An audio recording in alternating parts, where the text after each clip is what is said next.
Hello, cats and kittens, felines and felidae, humans and variant humans, and every race, class, and subclass. Welcome to another edition of Brainy the RPG Cat. Tonight we are doing another episode of Cardcatter Brainy, the installment of the show where we celebrate mass consumerism. And so I've got a lot of really great TCG cards that I will be showing you pretty soon. So stay tuned for that. Absolutely, yeah. I'm already saying stay tuned. I've only been on for 1 minute. There is definitely more show following this, I guarantee you. Anyways, thank you everybody for tuning in. It is quite clear that here at Brittany the RPG Cat, we do love our collectible card games. So we want to make sure that you can get a collection as impressive as mine own. So be sure to head over to greatmedia.games. We're partnered with the Great Media Games to bring you inexpensive TCG single cards. Visit greatmedia.games and use the code TENFINITY at checkout for 10% off all of your online purchases. So be sure to head over there, tell them Brainy sent you, and get yourself some awesome new cards for your trading card game collection. So, anyways, let's go and let's head over to the big magic screen, and we are going to take a look at some great trading cards. So here we are. And so I am here, of course, and my mage hand is here as always. Say hi. And so tonight we are going to be taking a look at several trading cards. And we're going to be taking a look, opening a great big box of Dungeons and Dragons Adventures of the Forgotten Realms, which is set in Magic the Gathering. So let's go ahead and let's get started. So beginning the lengthy narrative that tonight's show is going to be all about. So very recently, I went to the Aurora County Coliseum, and they were having a trade show there. And so this was the Retromania Collectibles show. I probably blinded everybody when it came to the white balance there. And so every once in a while, I'll go to the trade show. The very first thing I do is I get myself a nice collectible tote bag. They're great to have as souvenirs. And in addition to that, buy myself a few handful of toys and a few trading cards and comic books. And so I'm just going to show you what I have in the bag right here. So the first thing I have here is I have a Muttley doll.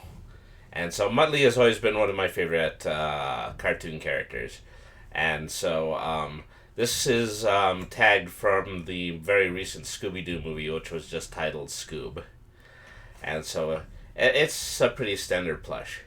But, I enjoy it. I like Muttley. I think I like Muttley in the same way that most people like Scooby-Doo. Muttley's a pretty cool guy, don't you think so? This is.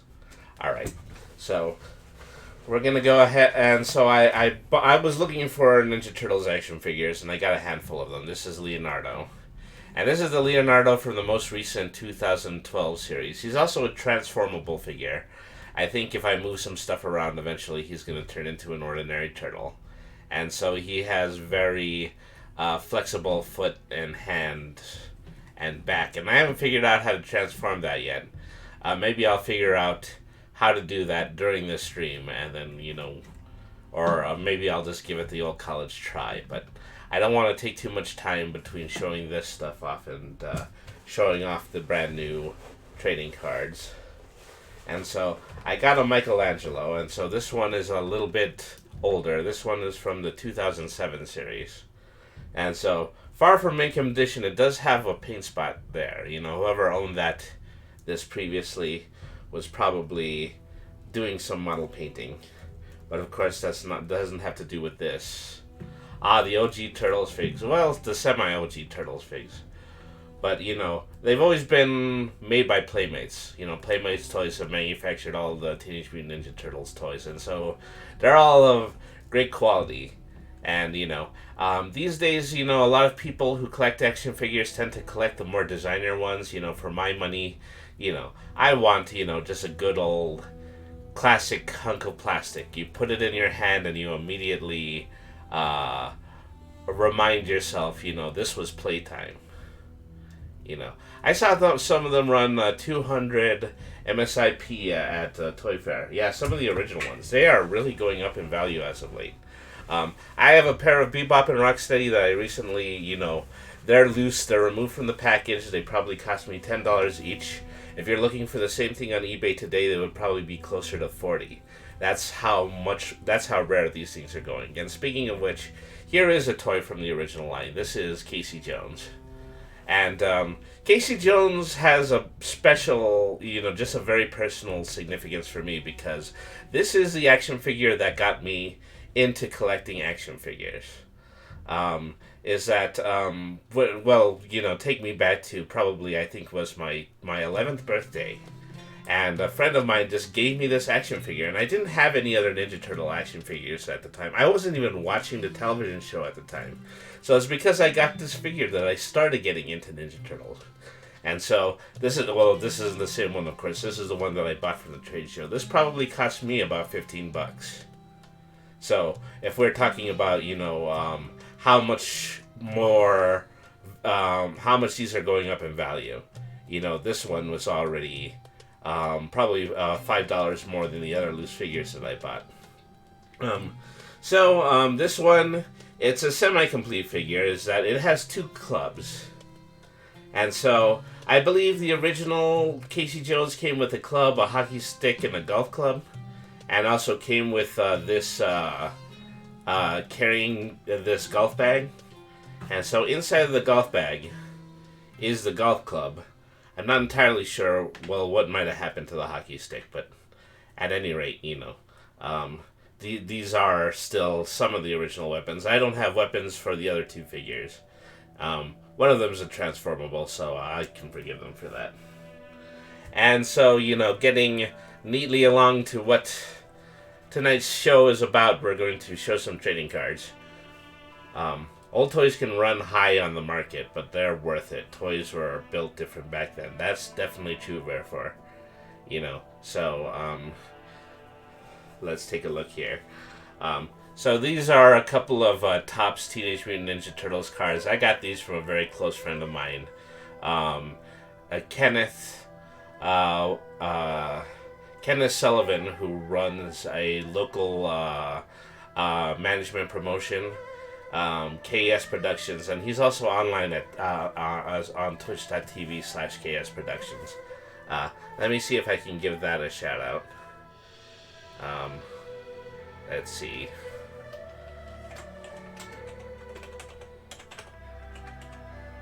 Alright. I don't know if they have clips. Oh, I think they have clips. And so this is Power Ranger Anthony. Power Ranger Anthony also runs his own YouTube channel, twitch.tv/Power Ranger Anthony. I don't know how old this clip is, but he was definitely playing some Diamond and Pearl back then.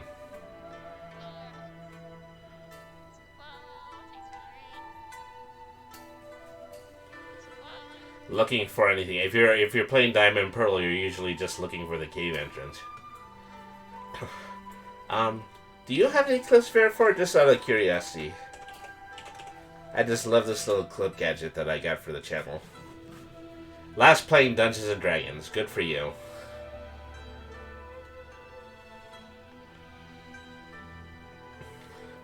Okay, so we got a couple of just top Series 2 Teenage Mutant Ninja Turtle trading cards. This one is card number 95, a new caper. Uh-oh, says Leonardo. We just got a report of strange goings on downtown. The ground's been shaking and several buildings have been burned. The turtles head over to Channel 6 to see if they know anything, taking their new rabbit companion with them. That must have been the Usagi Yojimbo episode, which was, I believe, the start of Season 3. Season 3 of the syndicated series. And so, this other one is a Turtle Once More. Is at card number 167. Finding the fly's Mutazoo weapon on the floor, the turtles carefully pick it up, aim it at Michelangelo, and fire. In seconds, he is changed back into a turtle. "How do you feel?" says Leonardo. "I feel like a pizza," answers Michelangelo. I didn't stream myself, but I have been in a couple of streamed and recorded D&D campaigns. Yeah, so, I think a significant amount of what I used to do when I first started streaming is I used to participate in other people's D&D campaigns as well. So, it's a great thing to do. And so this is the last Teenage Mutant Ninja Turtle product that I had to show you. This is a deck of Teenage Mutant Ninja Turtles playing cards. And so I believe that these came out in 2017. So, this was after the Nickelodeon buyout. The great majority of these cards are just based on the character designs from the original TV show, which, many of the Teenage Mutant Ninja Turtles merchandise is. And so, I'm a big fan of playing cards in addition to trading cards. I do have several packets of playing cards that have different characters on them. I have Fantastic Four sets. I have some really interesting sets that came from the Denver Pop Culture Convention. They're full comic books that if you lay out the whole 52 card pack, you can read a whole comic. So I have something like that. Okay, the Joker card is Krang. Ace Donatello. These are spade cards. King, Queen, Jack, 10, and then 9, 8, 7. The majority of these have been Donatello. There's another Casey Jones. 5, 4, 3. There's Splinter. 2 with the Foot Soldier. And then the ace card of hearts is Raphael. King is a party van. Queen is April.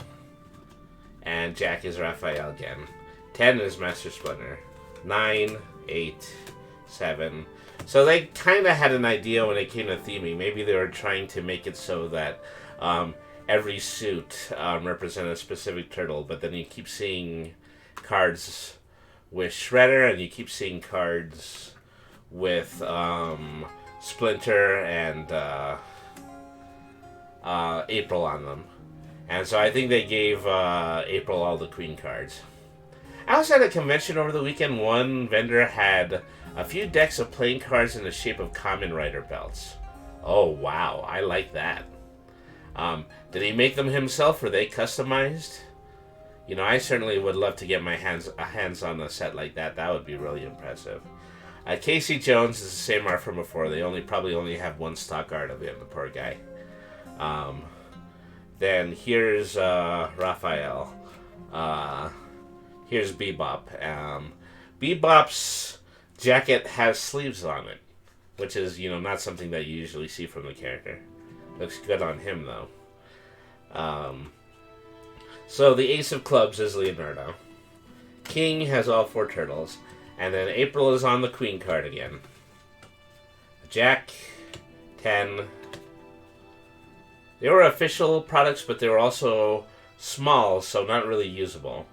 I have a deck of cards from the anime Ranma 1/2, and they have full art on them, but I don't think that they're actually Japan imports. I think they were actually made in Mexico, where Ranma 1/2 is also a very popular series.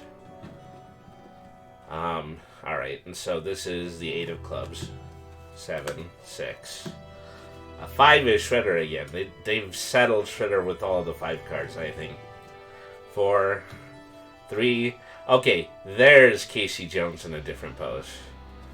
Alright. 2 is Rocksteady.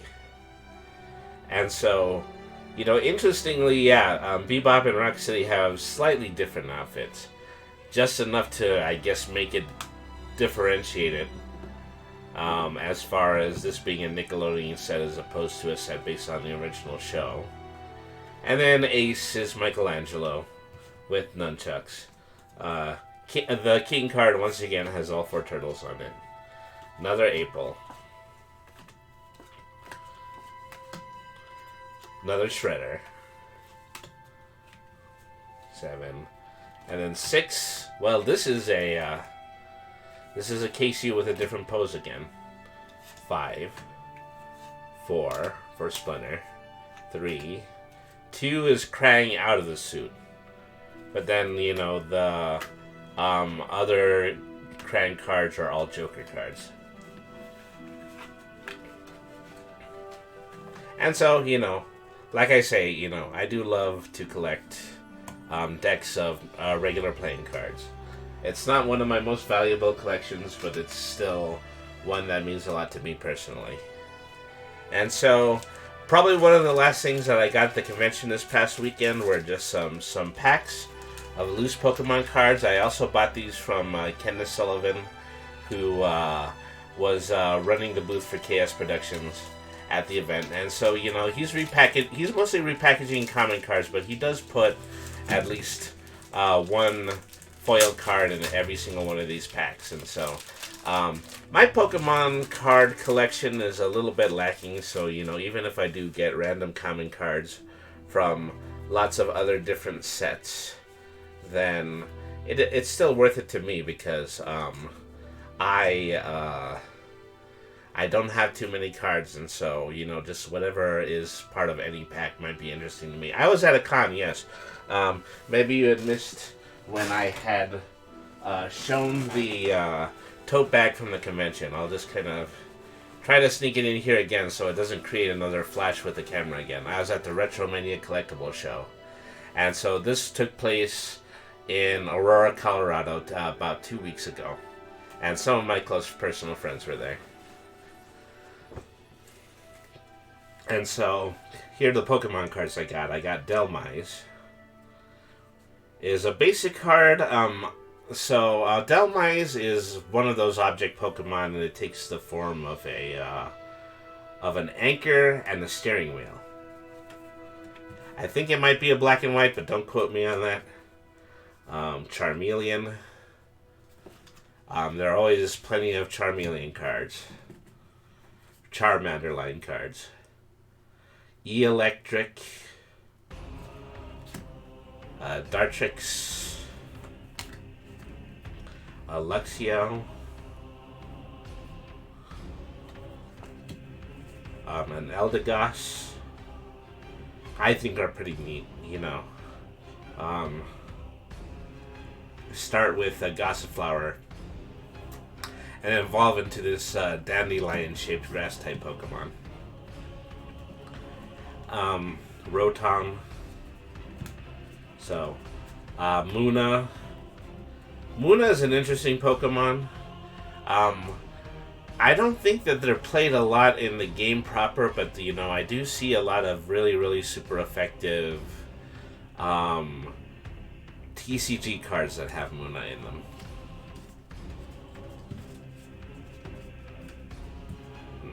This is a Honedge. This is a Cubone. This is a Riolu. Metatite, all of these are basics. And so, you know, it's worth it for me to collect these because, like I said, my Pokemon collection is not very big. So I do need a lot of the basic Pokemon cards. Weedle. Roly-Poly, that's Sword and Shield. Machop. A Vulpix. A Carvanha. A Kakuna. And a Trubbish. And a Scraggy. And those are all the normal cards in this makeshift pack. The rest of them are probably going to be foil cards. This is a Snubbull. This is one of the fairy-type Snubballs. They had tried to make a fairy-type part of the newer sets, but unfortunately they weren't able to keep up with it. So, if it's still part of a legal pack, you can still play fairy types, but you have to treat them as though they're psychic types. So you have to use psychic energy for them. Psyduck. This is a relatively realistically rendered Psyduck. It's kind of hard to. I have to hold it at a certain angle so the light on my camera doesn't reflect off of it. But I think that one actually might have come out the exact same time as Detective Pikachu. I think this little symbol around down here. So this is very hard to see. Maybe I can bring it closer to the camera. That only makes it blurrier. But this is a symbol of a magnifying glass next to a Pikachu tail. So I think that means that's a Detective Pikachu card. This is so this is a basic one. This is a Metacham, and then a Alolan Marowak. So these are probably slightly higher value cards, but they're not all foil cards. That was a misconception that I made. So this is an Alolan Marowak. I believe are supposed to be combination fire and fighting types. This one is a psychic type. Maybe it's actually a psychic type. I'm not entirely sure about that. Don't quote me on that one. This is a Galarian Leon 1. So, we do have Galarian cards in these packs along with, just Sword and Shield. Well, yeah, we already established that. They're both Sword and Shield. This is a Shiny Vulpix. And so, yeah, level 16, knows nonsense, still a basic one. It has a few lines in it, but it's still basically a very nice looking foil card. Pewter City Gym, Cerulean City Gym, a recycle card. This is old school. This is probably one of the ones from the original sets. And so this is a recycle, flip a coin. If it's heads, put a card in your discard pile on the top of your deck. And then the other one is Zekrom. And so this is a foil, and this is also a basic card of a legendary Pokemon. I forget exactly what set Zekrom comes from. I forget which game that they come from. I'm thinking possibly Black and White, but I'm not sure about that. Don't quote me on that. Probably the one that came immediately after Diamond and Pearl, which is where a great big gap of my understanding of Pokemon cards is. Okay, here's the second pack.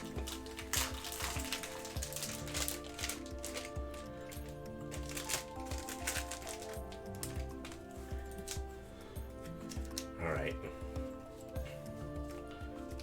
Just flipping over the basic cards just like I did with the other set. This is Matang. This is Girafarig. This is a Galarian Stunfisk. Stunfisk are interesting Pokemon to me. I don't know if I'd ever collect one. I don't know if I'd ever have one on the team, but it's really neat that they just kind of have that particular type of olive flounder shaped flatfish in the series. So a Cargo. There's another Dartrix. I think it's the same as the one in the other set. Not willing to rewind the stream in order to verify that one. This is a Beedrill. A Victini. Alright. This is a Machop. This is a Rockruff. This is a Swablu. And so these are really well put together sets because they do have a significant amount of basic ones. And then level 2 and level 3 monsters in the rest of the pack. So there's a pretty good balance to all of these. This is Roly-Poly again. Another Trubbish. A Nickit. You know, Nickit was basically made to be the rival of Purloin, which is this other card right here. And so just a gentleman thief fox as opposed to a gentleman thief kitty cat. Alright, so Scraggy, a Kakuna, And then a Galarian Zigzagoon, so I have 2 levels on Zigzagoon right now. A Carvana, a Swablu. Okay, and so now we're on to the shinies. This is a shiny Magikarp. This is another Psyduck. Another one of those Detective Pikachu Psyducks.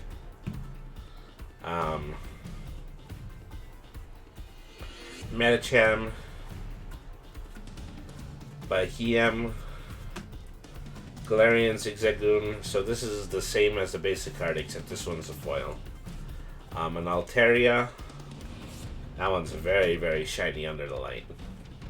And then trainer card, Giovanni's Exile, Brock's Grit. A lot of these seem to be coming from a Gym Leader and Team Rocket set.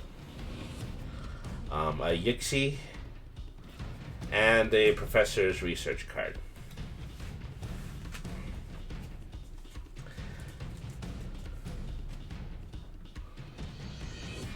So, not a bad set. I'll be happy to add those to the rest of my Pokemon collection pretty soon.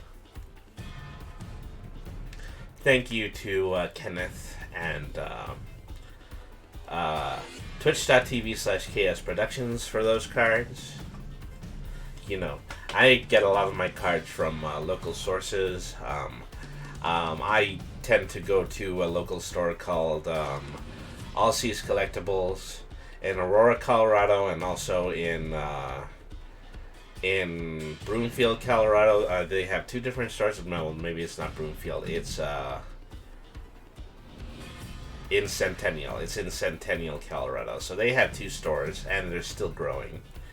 And that's really where I source the majority of my Magic the Gathering cards.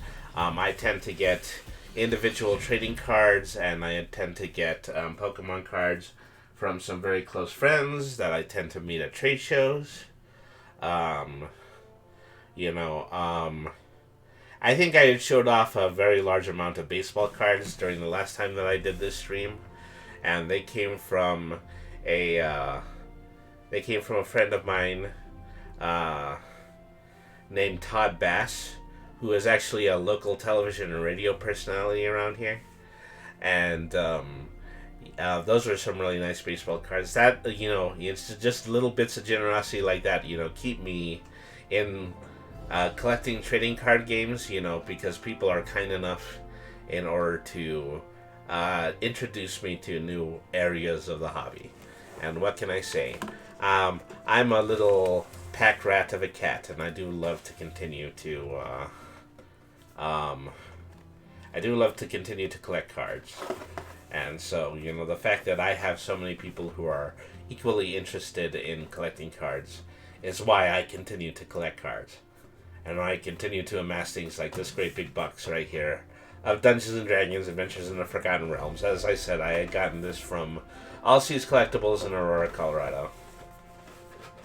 And so, I think for as many years that I have been collecting trading card games, I always wondered why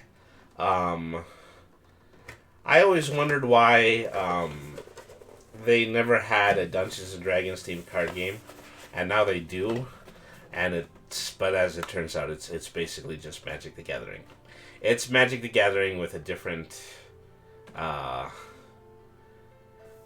skin on it. Kratzman says, "I collect dust in books." Well, I collect dust too, but it's mostly because a great amount of these collectibles collect dust. And so something I should have shown you about the box before I started opening it is that unlike all the other Magic sets that I have been collecting and that I've been showing off on this stream, all of the previous ones had been draft boosters. Draft boosters are basically the same types of cards that you get when you buy new booster packs at the store. This set is a little bit different because these are called these are called set boosters.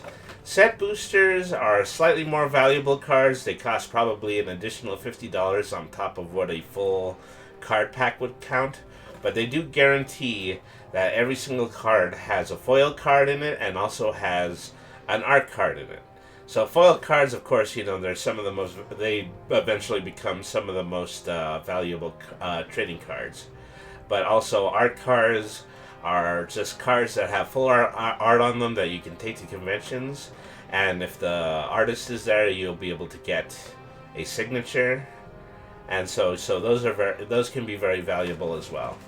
And so we have a much higher likelihood of drawing cards that might be collector's items out of this set as opposed to the other draft boosters that I have previously opened up on the stream. So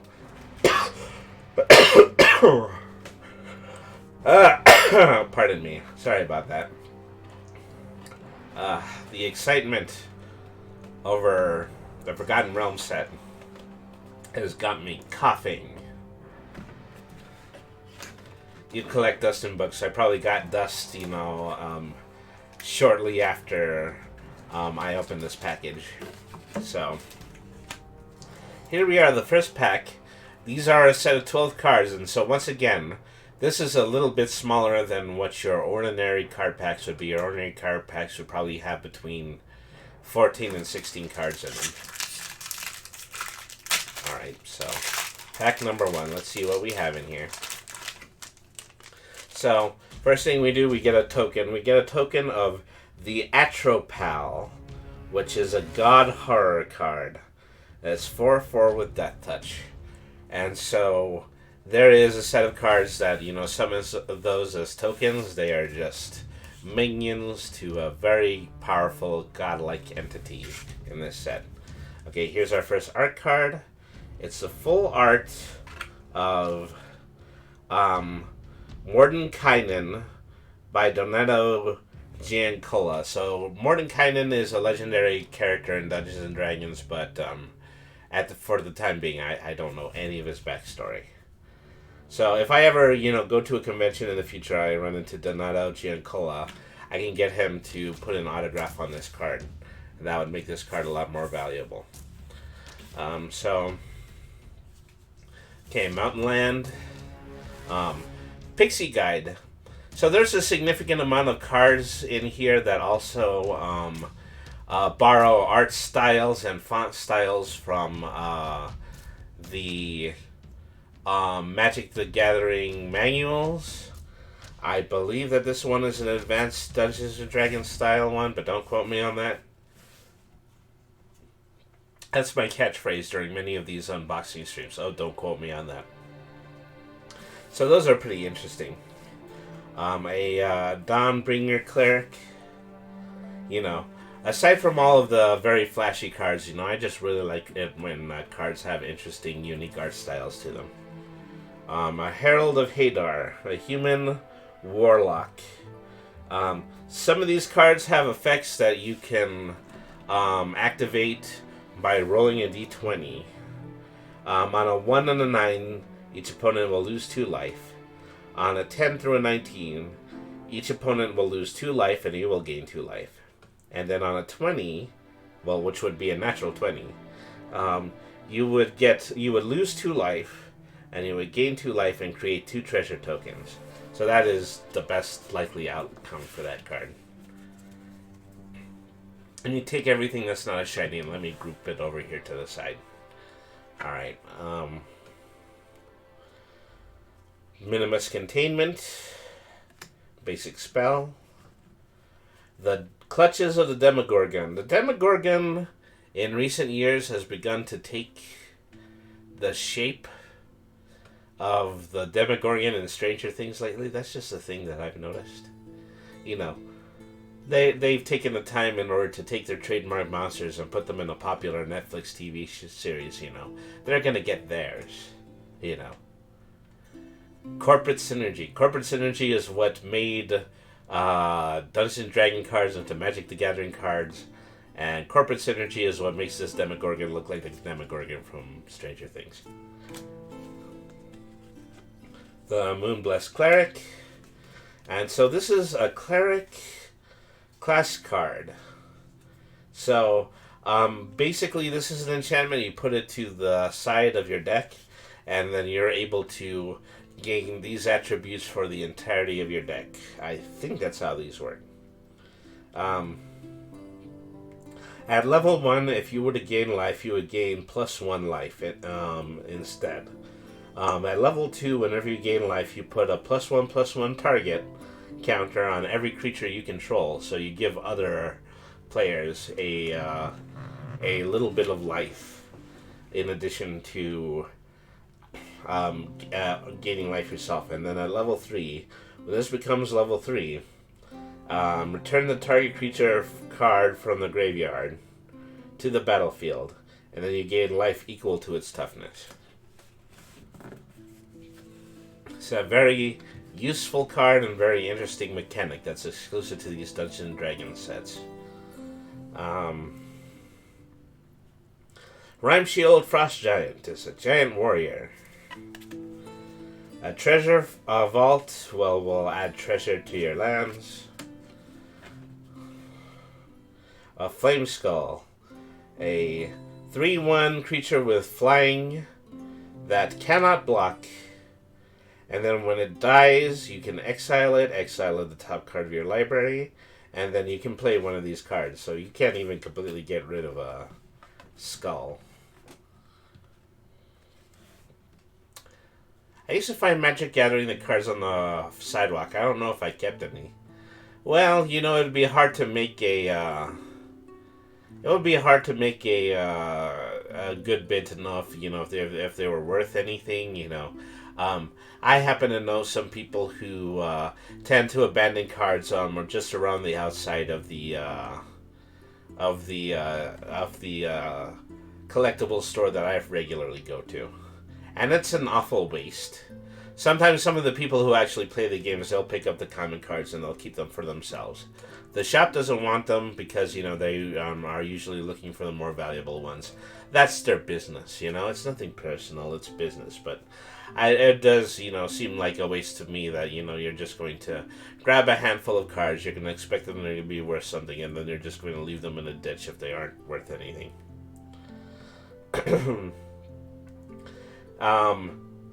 Well, you know, anyways, if you don't want cards, you know, there are online sources you can buy, you can sell them back to. One of them is greatmedia.games, which is the sponsor of this stream. Just full disclosure right there. And so this is our first holo card. This is Mordenkainen's Polymorph. This is a spell, and until the end of the turn, a target creature becomes a dragon with base power and toughness of 4/4 and gains flying. So this is a get a dragon free card is basically what it is. And so just like the normal stack, if I get any foil cards, I'll put it in that stack over there. Alright. So that was the first pack. We're going to open up the second pack now.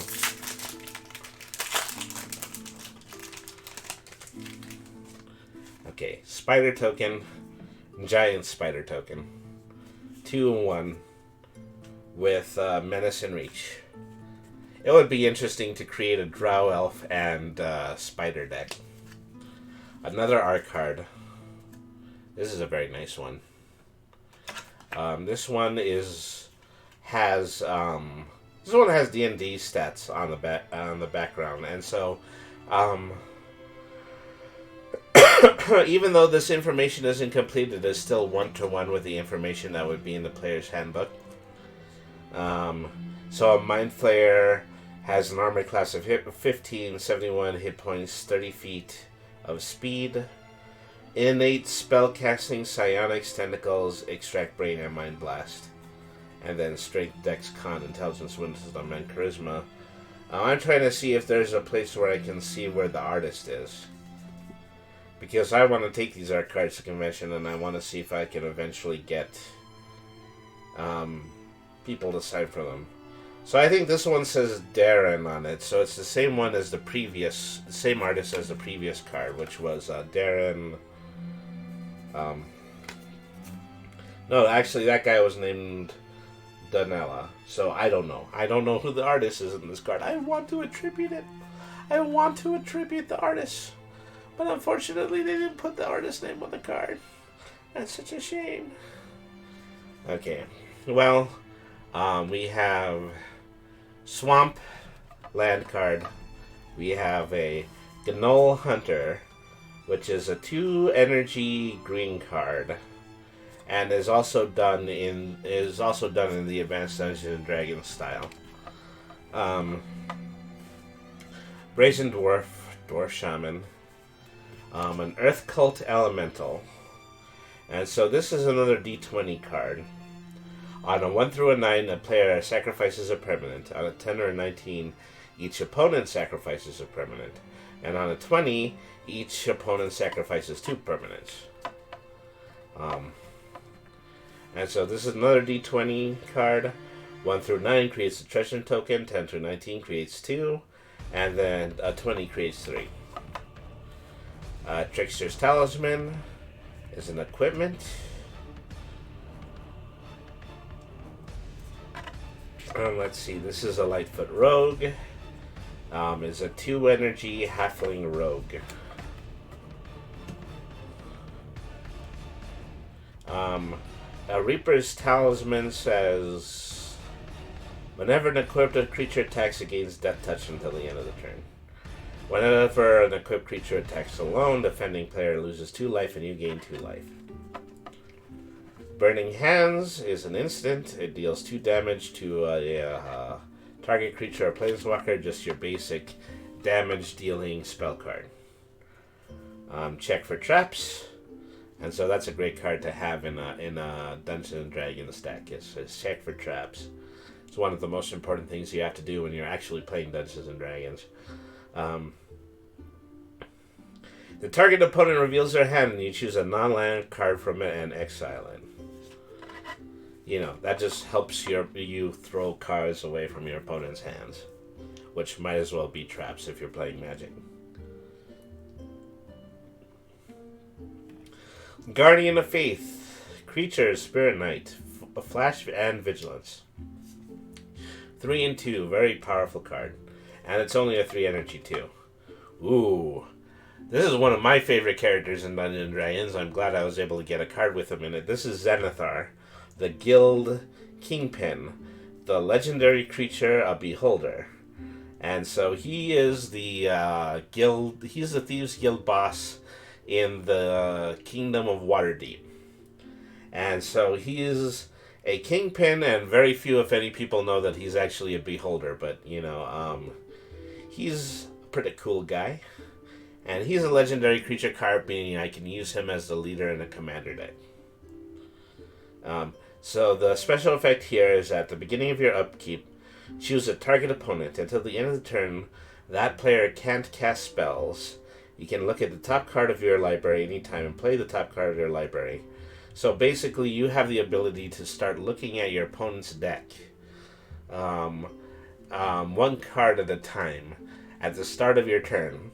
That's what Zenithar is capable of doing for you. It's nothing personal. It's business. I think I already said that. I already used that joke. Alright.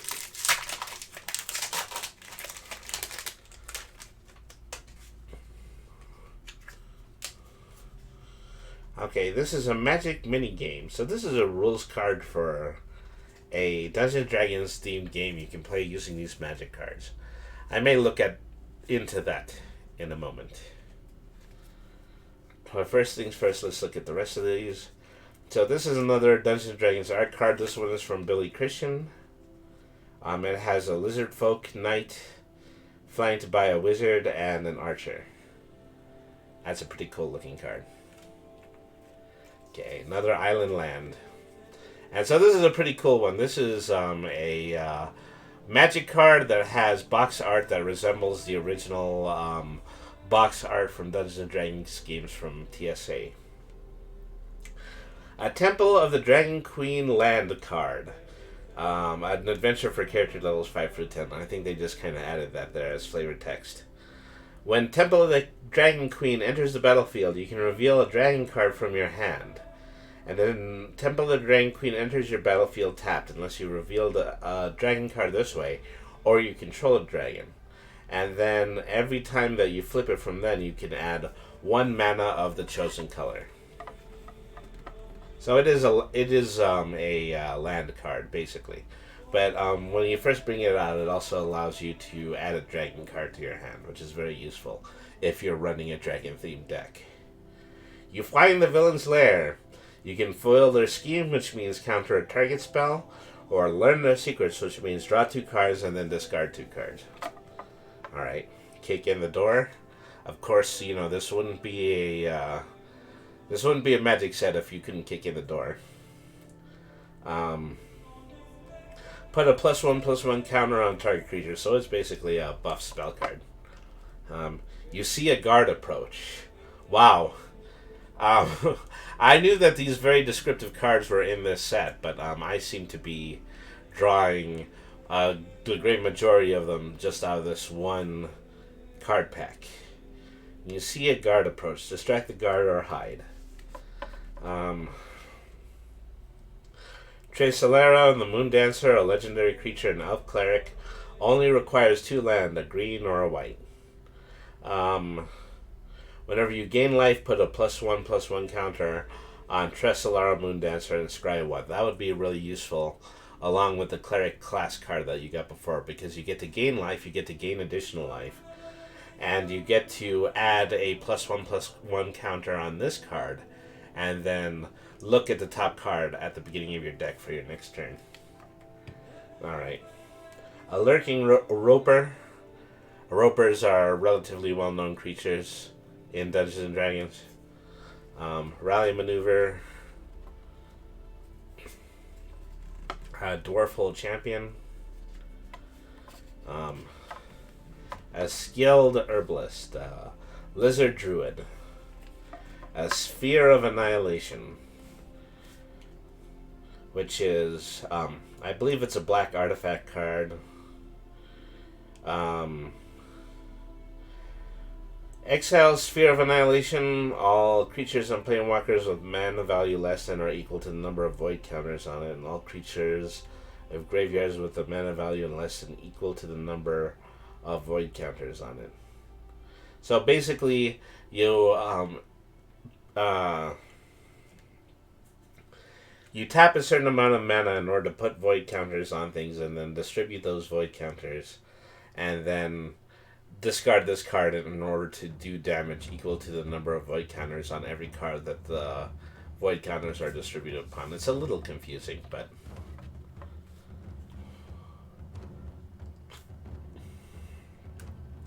and this is the foil card. This is Grim Bounty.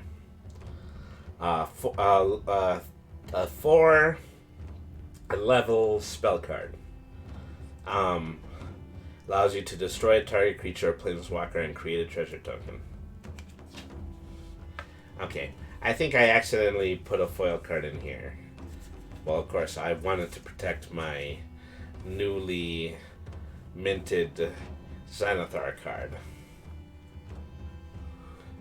Xanathar is a pretty cool guy. I had the opportunity to use him in a recent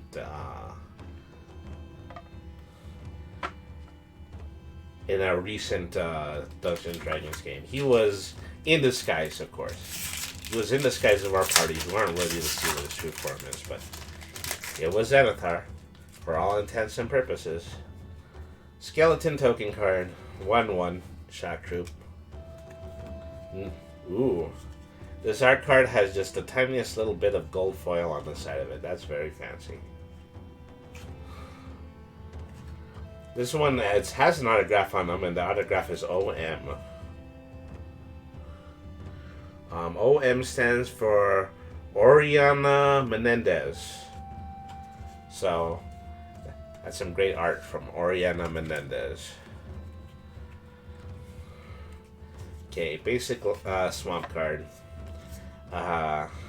Genie Windseer, who's a Djinn, 3/3 and flying. Spoils of the Hunt. Target creature you control gets +1/+2 until end of turn for each mana from a treasure that was spent to cast a spell. So that would be good in a deck that uses treasure cards. For those of you who don't know, treasure cards are cards that act like mana, but they're only one-time use. They have to be discarded immediately afterwards. Eltigard Ranger, Human Elf Ranger, in a green deck, 5 mana, gives it reach, because it's a ranger, of course. He's using a bow and arrow. And speaking of which, this is a ranger's longbow, artifact equipment. Equipped creature gets +2/1 and has reach. So you basically give a creature a bow and arrow. A Drider, an elf spider. So this is a drow elf with spider abilities. You know, just to try to create that dark elfin spider deck that I had mentioned before. Divine Smite, another Demogorgon Clutches. This is the first time that we've seen a repeat card. So that is, 4 packs in. So, these set boosters are definitely giving me a little bit more bang for my buck. A Dwarf Hole Champion, an Aberrant Mind Sorcerer, a Gelatinous Cube. So Gelatinous Cube is another one of my favorite Dungeons & Dragons characters. Gelatinous Cubes were basically invented in order to create a monster that is precisely the length, width, and height of a standard dungeon wall. And so that's basically what it is. It's a slime that is cube-shaped. It is completely mindless, and all it is capable of doing is devouring its enemies. And a Magic Missile. Magic Missile is worth 3 fire mana. It cannot be countered and does 3 damage divided as you choose 1, 2, or 3 targets, which is exactly how Magic Missile works in the game.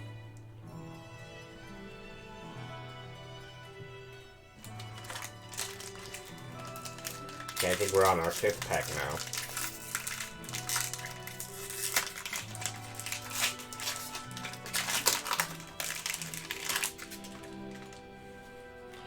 Alright.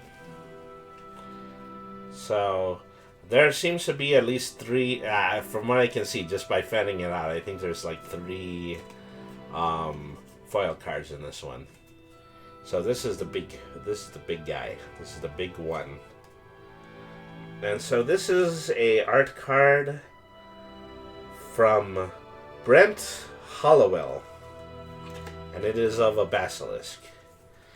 And so, of course, if you read Harry Potter, you know what a basilisk is. It's a little bit different in Dungeons & Dragons, but I mean, it has limbs. That's probably what the big difference is. So this is a hollow swampland card. This is another Gen 1 Evolving Wilds card. Sacrifice Evolving Wilds, search your land for a basic land card. So this is a land card as well. Maybe all of them are land cards. I don't know yet. I don't know if that's true yet.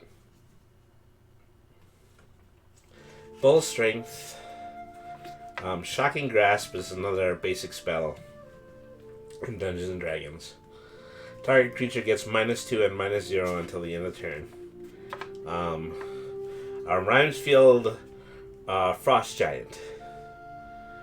It's a giant warrior. It's a 5 blue mana card. Monk of the Open Hand. A Ray of Enfeeblement. Target creature gets -4, -1 until the end of the turn. It's almost the exact same effect as Shocking Grasp. Let's see here. A Warlock class card. A Warlock class card. I think I said that right. This one is clearly a... this is the second class card that I've had, so I have the opportunity to make either a Cleric or a Warlock class card. There's still plenty here that, I might be able to draw the other classes. Faraday's Fireball. This is another D20 card. On a 1 through 9, it does 2 damage to each player. On a 10 to 20, it deals 2 damage to each opponent. So you want to roll high on that one. Dragon's Disciple, Human Monk. So I think the monk cards are all in white mana, so we know that. So here's another class card. This one's for the Ranger. Um, when Ranger class enters the battlefield, create a 2/2 green wolf creature a token. Whenever you attack, put a +1/+1 counter on a target attacking creature. And then on level 3, you can look at the top card of your library at any time. You can cast creature spells from the top of your library. Very useful. Probably more useful than a wizard is in 5e. Well, that a ranger is in 5e. That's what the joke was supposed to be, kids. Alright. So this is another holo. This is a Dwarf Hold Champion. This is a Dwarf Warrior. And an Enclave Cryptologist, which is a Merfolk Wizard. So this one has tabs on it that makes it look as though it is a Planeswalker card, but this is actually a level up card. This is another card that is exclusive to the mechanics of the Dungeons and Dragons packs. That they're saying that the creature on the card has the ability to level up over time. So, I'm just going to go back here. I'm going to search for that Holo Land card, because, like I said, I want to keep all of my holos together. Alright.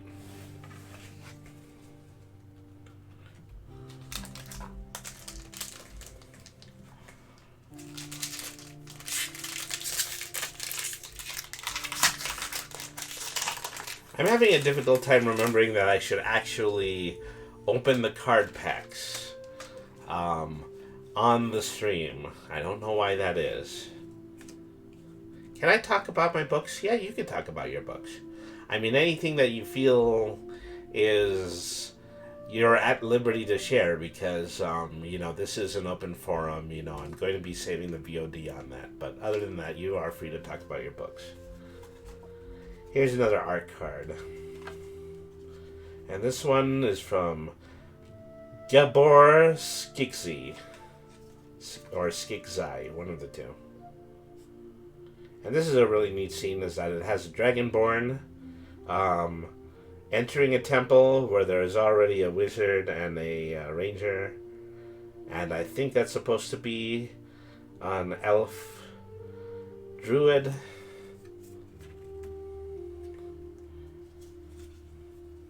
Okay, Plains Land card.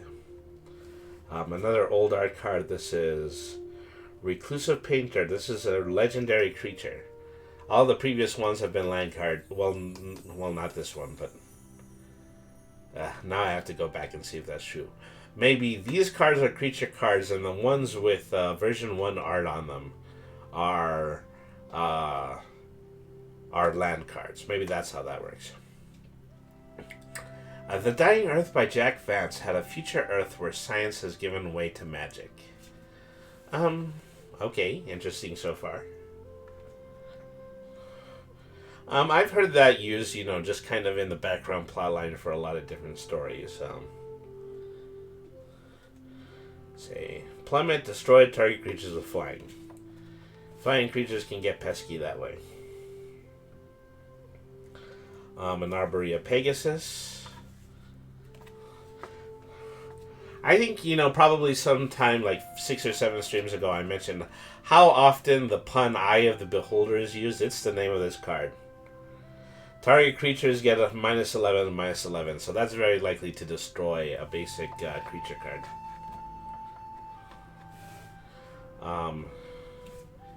A Moonblaze Cleric. So, another Cleric class card. So that's our second one of those.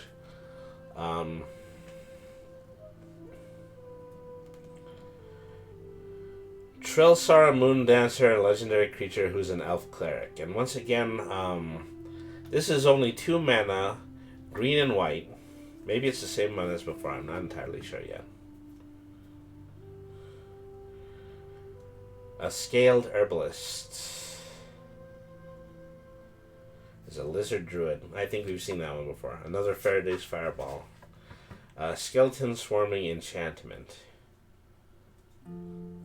Alright, and then a foil Ginny Windseer. And so this is another D20 card. It allows you to scroll 1, 2, or 3 cards depending on what your die roll lands on.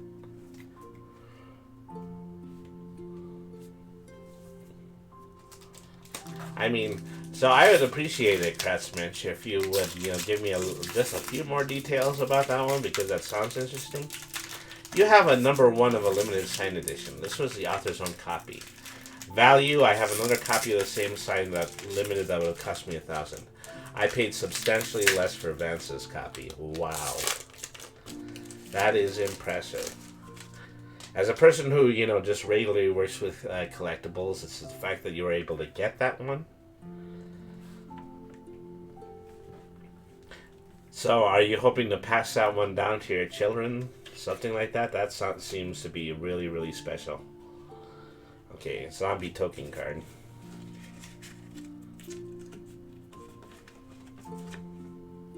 Zombie, bad guy. Here's another Beholder art card. This one was made by Lars Grant West. Mountain Land. So this is the Celestial Unicorn card. This is in the level 2 art. So I'm basically thinking that any card that has this style on it are the limited edition art versions of some of the regular cards that we've already seen. Air Elemental, 2/5 and flying. Clever Conjurer, Gnome Wizard. Find a Path. Okay. This is another legendary creature, a human elf warlock, who is 4 mana, black and green. Target creature. Well, it has 2 effects on it. Bewitching Whispers. When Shisara Just Whisper enters the field, the target creature blocks this turn if it's able. At the beginning of your end step, if a creature died this turn, you can pay 2 life. If you do, draw a card. Power Word Kill. Death Priest of Merkel. This is a Tiefling cleric. For a half second I thought you would use it in that Worshippers of Lolth deck, but probably not. Manticore. Choose your weapon. A Castle of Dreams Druid. And the hollow is called Face Reversal, which is a sorcery card, which is a spell card. I like it when the spell cards are foil cards. I also have the original paperback of The Dying Earth with the racy cover. I got it in pieces and painstakingly peeled off the old glue and repaired it. It's considered worthless to collectors before the repair. Yeah, when I was a very foolish child, I took a few of the Valiant Super Mario Brothers comic books and I just kind of put them together along the binding, and then I stapled them together afterwards. And so, the covers were going to come off anyway, so they're going to be worthless. Okay, so I like that. That is a basic ink outline art card of a Beholder. This one was made by Justine Jones. And so, what was the token card? I don't think I got one in this pack. That's interesting. Okay, basic forest land. Barwin of Clad Undur, who's a dwarf cleric, a legendary creature. Is 4 black and white mana.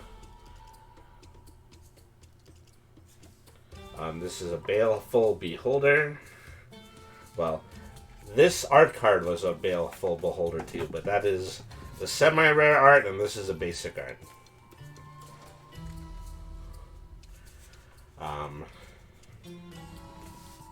Let's see.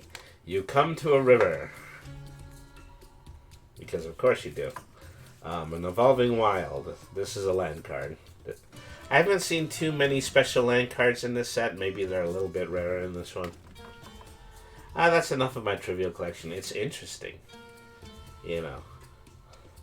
I've heard people talk about their book collections before, book collecting is always very special to people because everybody, just kind of has their own individual experiences when it comes to collecting them. This is another lurking roper, rally maneuver, another mark of the open hand. I'm definitely getting the fodder for a white deck in these sets. A hulking bugbear, a 3/3 with haste, costs 3 mana, which is very cheap for a creature that is that strong. Swarm of Meteors. Meteor Swarm is, one of the most powerful spells in Dungeons & Dragons, and that card definitely encompasses its raw material. So this is the first time we've seen a Planeswalker card. This one is Grandmaster of Flowers, a card of a Bahamut worshipper. Is 4 mana in white. The hollow card is Of a Bag of Holding. Whenever you discard a card, exile that card from the graveyard. If you can tap the card, draw a card and discard a card, or if you tap the card with 4 mana, you sacrifice a Bag of Holding, return all of the cards exiled with Bag of Holding into their owner's hand. So you have the ability to attach several cards into the Bag of Holding, and then sacrifice this card, and then get all those cards back later. And Kirkkeep, which is a legendary land card. Well, which is a special land card. Probably only the second that we've drawn tonight.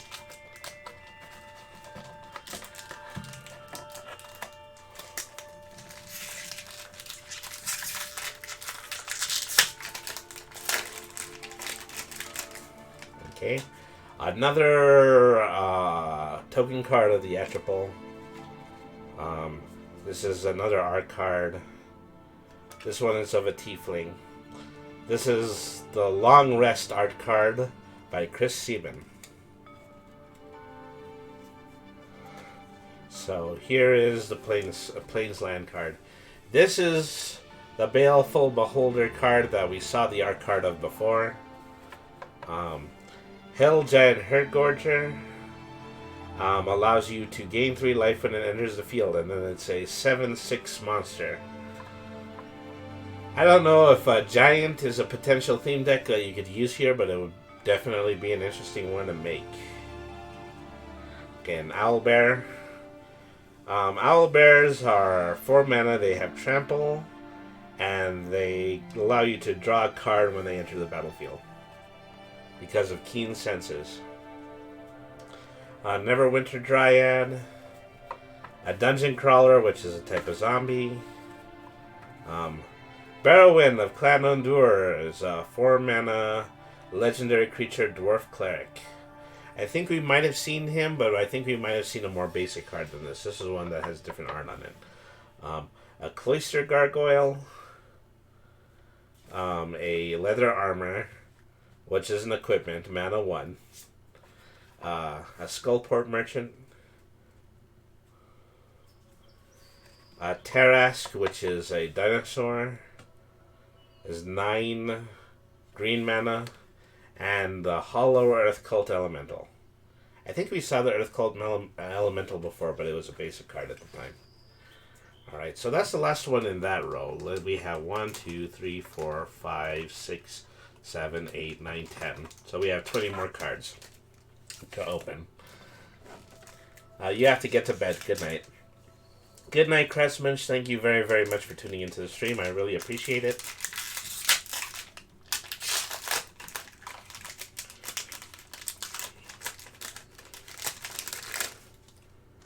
Alright. So this is a wolf token. Okay, this is an art card of the Etten two-headed large giant, illustrated by Brian Valesa. Island Land card, Clattering Skeletons alternate art card, a Direwolf Prowler. You hear something on watch. You can rouse the party or you can set off traps. Circle of the Moon Druid, a Ray of Enfeeblement, Another Warlock class card. Another Shesra Dust Whisper. A Manticore. A Vorpal Sword.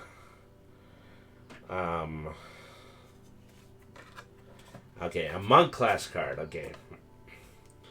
The second spell you cast each turn costs 1 less to cast. At level 2, return up to 1 target non-land permanent to its owner's hand. And then at level 3, exile the top card of your library for as long as it remains exiled. You can cast this card from exile as long as you cast another spell this turn. Alright. And a Hollow Devoted Paladin Orc Knight with Beacon of Hope.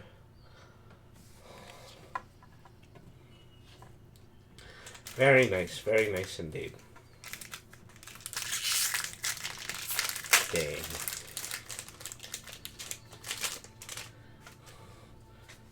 Okay, I don't think this one has a token, but it does have a very nice full art card. This one is the Iron Golem, illustrated by Justine Jones. See, that's a nice enough card. You can kind of put it in a, transparent sleeve of a backpack or things like that, and people would think that one looks pretty interesting. Also helps that the art is vertical. This is a hollow White Plains card. A Rhyme Shield Frost Giant. A Sealed Herbalist. A Bullet, the Land Shark. You know the bit, don't you? With the Land Shark. Candygram. Flowers. Land Shark. As a creature. So, is in green. 4 mana in green to summon a bullet.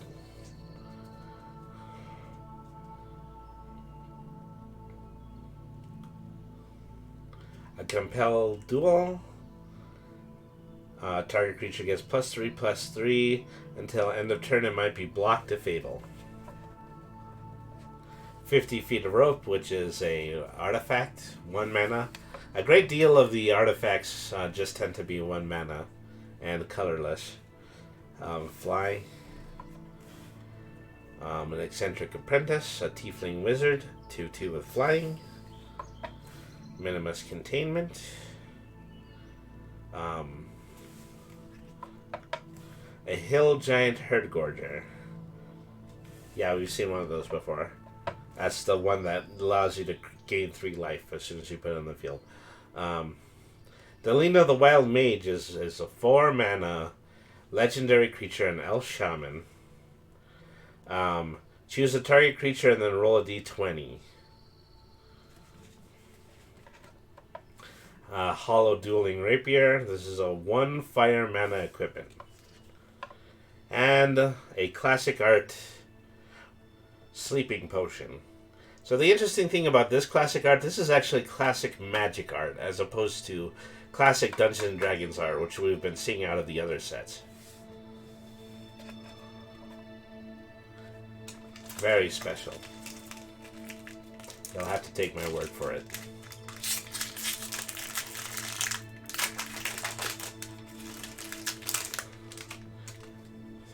Okay, Goblin Token card. This is a Mimic Art card. The Mimic Art card is drawn by Scott Murphy. Pretty nice. I like it. I'm just an old softie. I'm an old softie for seeing Dungeons and Dragons monsters. And these packs have them in spades.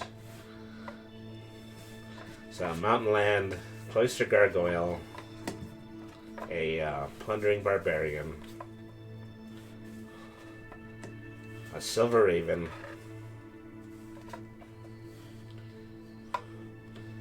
you find a Cursed Idol, Power Word Kill, that's Priest of Merkel, you've seen some of these before, another Dungeon Crawler, a Blue Dragon, a Portable Hole. Portable Hole is an artifact card. It is a white artifact card. When it enters the battlefield, exile a target non-land permanent an opponent controls with mana value 2 or less until Portable Hole leaves the battlefield. So basically, this makes enemy cards disappear temporarily. An adult gold dragon, which is a creature dragon, strangely not a legendary creature. I don't know if you would want a gold dragon to be your commander. It would make for an interesting deck, particularly a dragon deck. And then a hollow version of Clever Conjurer. Alright.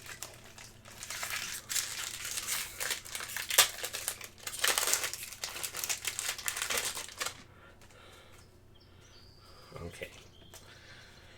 Here's another one of the Magic mini games. This one is Mimic Match. Is it different from the other one?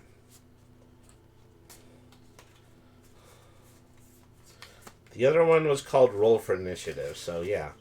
I'm just collecting these cards that have alternative games to actually playing Magic the Gathering. I mean, I think it's certainly worth it for something like a Dungeons & Dragons set to do that. Very nice looking art card. Who's the artist here? Oh, I just dropped it. It fell on the floor. I hope I don't run it over with the wheels of my chair. Alright, Lair of the Hydra by Wayne Reynolds.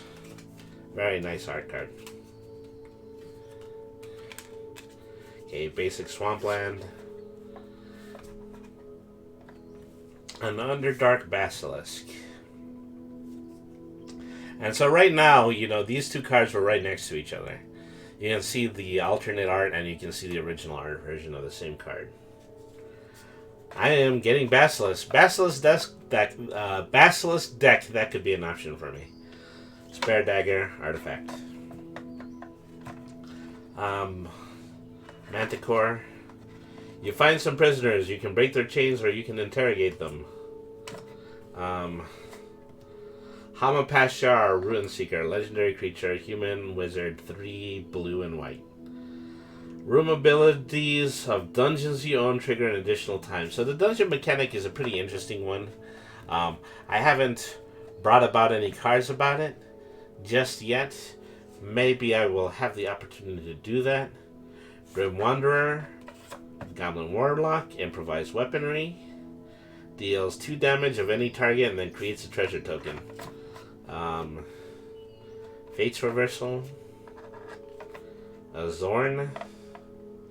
Elemental creature. If you were to create treasure tokens, create additional treasure tokens. And then a Cloister Gargoyle. This one is a hollow one. Alright.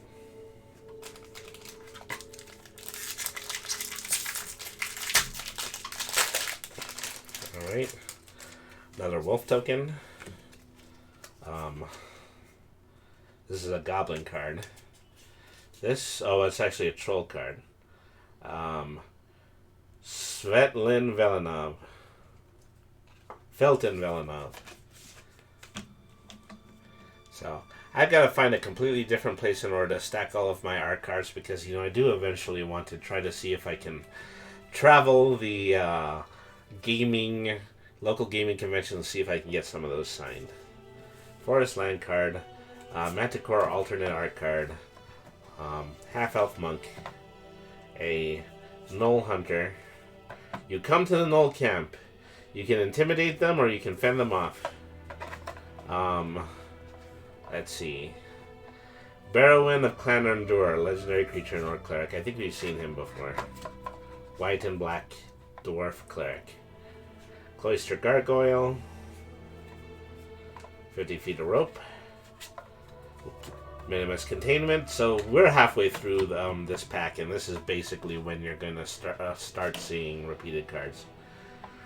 Brennar Battlehammer. I think we've seen him too. An Orb of Dragonkind. A dragon deck would be pretty interesting. A Hobgoblin Bandit Lord. A Goblin Rogue. 3 fire mana.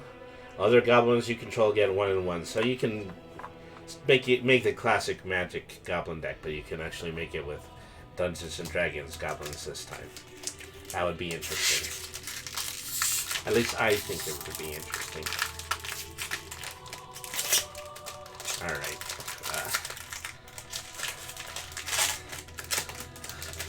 That one pack was a tough customer. Alright. Fairy Dragon Token. This one is a Den of the Bugbear by Jeff Easley. Very nice.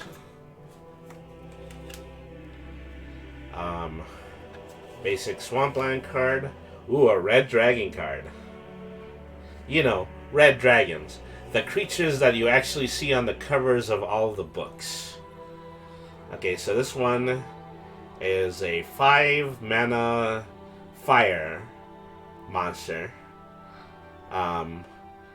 When Red Dragon enters the battlefield, it deals 4 damage to each opponent. So as soon as you put this card down, everybody's down for 4 damage. That is devastating. Feign Death. A Zombie Ogre.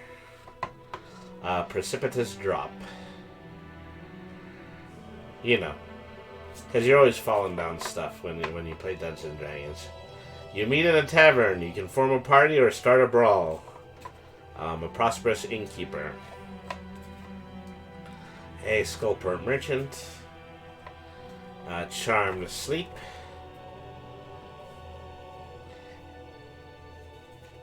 A Dragon Turtle. 3-mana blue creature. Flash or Drag Below.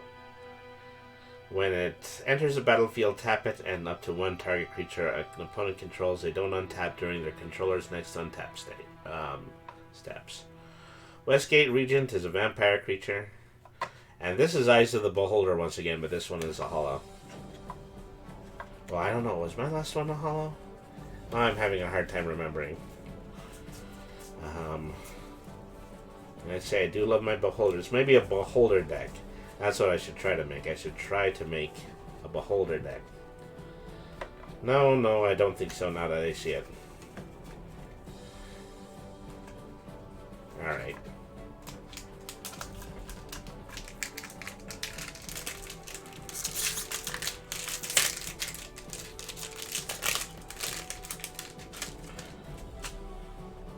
Okay, Goblin Token card.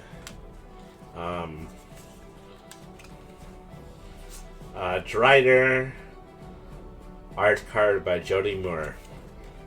I think we've seen the Drider card already. It has already passed by our prehippering as we've been looking at these. Let's see here.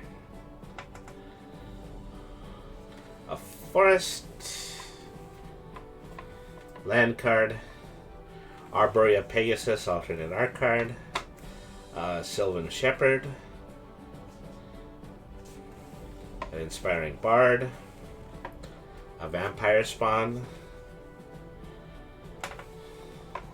A Fly Spell. Eccentric Apprentice. You find some prisoners. We've seen many of these before. Leather Armor. You meet in a tavern. A Flumph. A 2-white-mana jellyfish creature with flying. And a Direwolf Prowler holo card. Tap 2 mana and it gets +2/+2 and gains haste until the end of the turn. They're like regular wolves, but they are dire.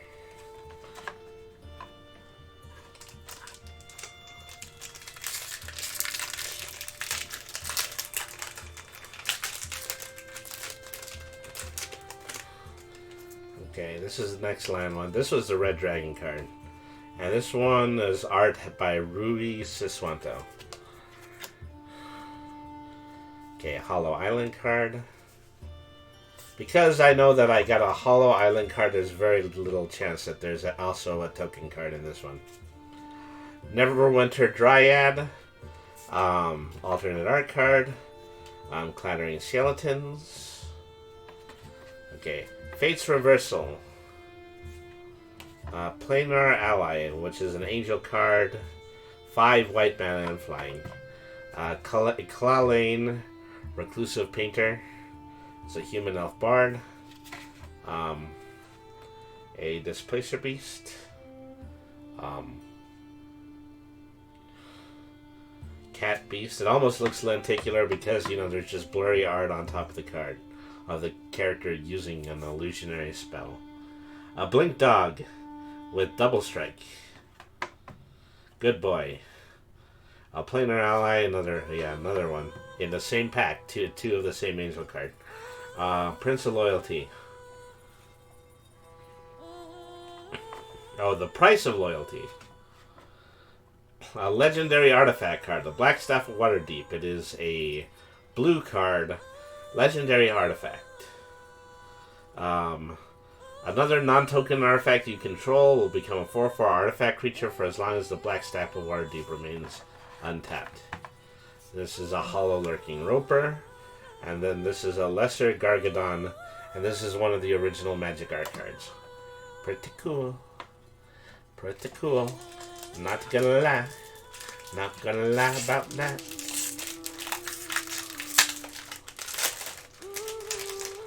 Alright. Skeleton token. This one is this is the Gold Dragon art that we've seen before. This one was drawn by Chris Ron. Okay, Mountain, basic land card. Mimic, alternate art card. You're ambushed on the road. You can make a retreat or you can stand and fight. Guess which one my players regularly do. Valor Singer. Valor Singer. I almost said Valor Stinger. Tiefling Bard with combat inspiration. Goblin Javener. Warrior with haste. Yeah. Making a red goblin deck is starting to seem pretty enticing as well. Another Hamaplasher, Grim Wanderer, another You Meet in the Tavern, another Barbarian class, Orcus, Prince of Undeath, legendary creature, demon. He takes a lot of mana. He is 2, 3, 4 mana plus X, which is, just additional mana that you have to tap in order to summon it. Lulth, the Spider Queen. This is the first, this is probably the anchor of the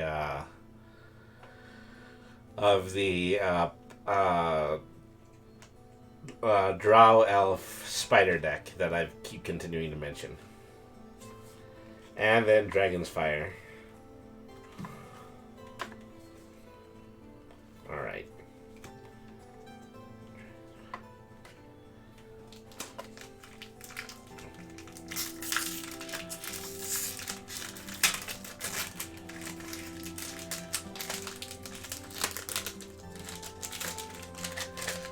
Okay, so this one has a treasure token card.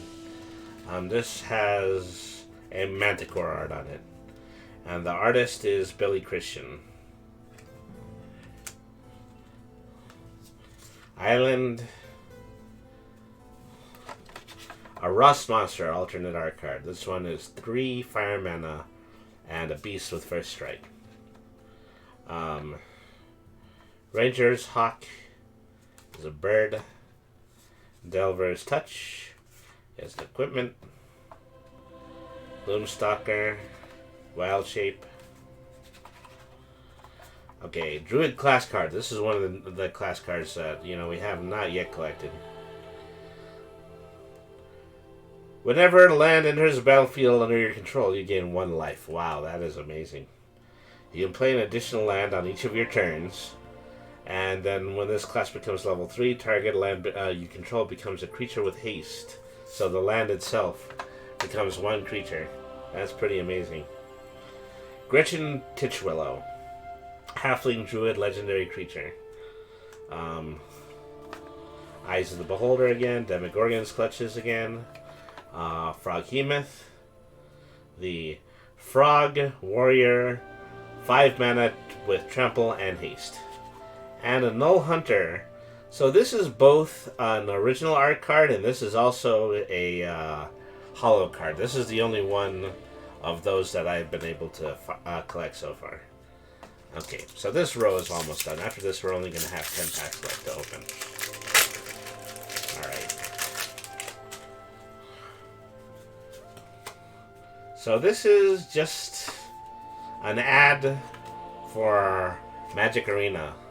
I would have liked it if it had a Magic Arena pack code on it, but it does not. That's unfortunate. That is the first time in this entire set that I've just drawn a strict ad card. Magali Villeneuve. Magali, I know how to pronounce that because I have a cousin named that, but Villeneuve. Villanova. Maybe Villanova. Maybe it's just Villanova. And so that is a Tiefling, Blue Mage, Faraday, Devil's Chosen. Very nice art card.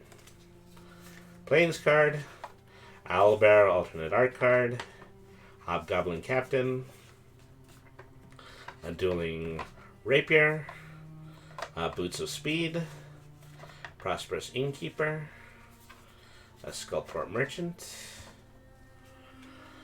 Kaline Reclusive Painter, a legendary creature. This only takes 2 mana, black and red. When it enters the battlefield, create a treasure token. Other creatures you control enter the battlefield with an additional +1/+1 token, which is not bad for a legendary creature card. Hill Giant.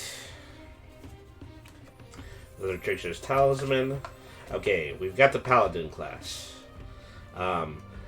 Let's see. Spells your opponent casts during your turn cost 1 more to cast. Creatures you control get 1/1. And target creature gets +1/+1 for each other attacking creature and gains double strike. It's not bad, but I think I still like the Cleric one the most. Demogorgon's Clutches as a holo card.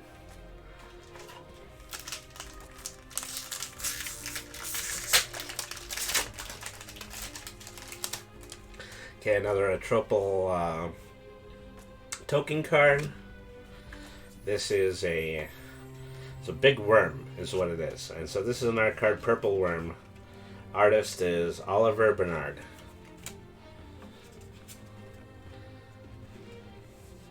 Okay, Mountain Hollow card, Lurking Roper, Goblin Javeliner. With haste, when it becomes blocked, it deals 1 damage to the target creature blocking it. It's not quite a relentless defense card, but it is a pretty good defense card nonetheless. You can't just hit it with a 1/1. Hobgoblin Captain. Yeah, I'm definitely leaning towards making a Goblin deck now. Dueling Rapier. Curdle of Baldur's Gate. This is a black and blue human elf rogue legendary creature. When he deals damage to a player, that player loses 1 life, mills a card, then I gain a life and scry 1. Whenever you attack, you can pay 2, and if you do, the target creature can't be blocked. Wow, that almost seems unfair. Split the Party. Keen-Eyed Sentry. Hoard Robber. Reaper's Talisman. The Den of the Bugbear land card.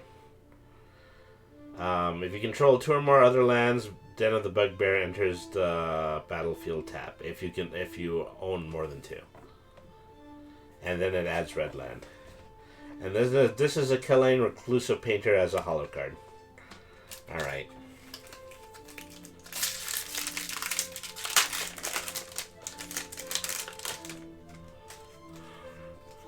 So this one doesn't have a token in it.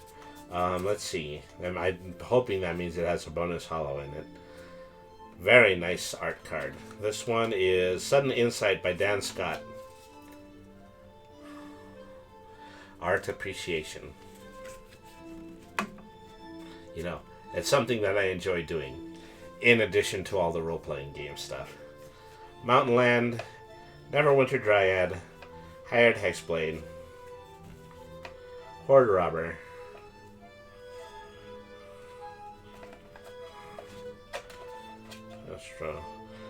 the Thieves' Tools, and a Genius Smith. I don't think we've seen this one.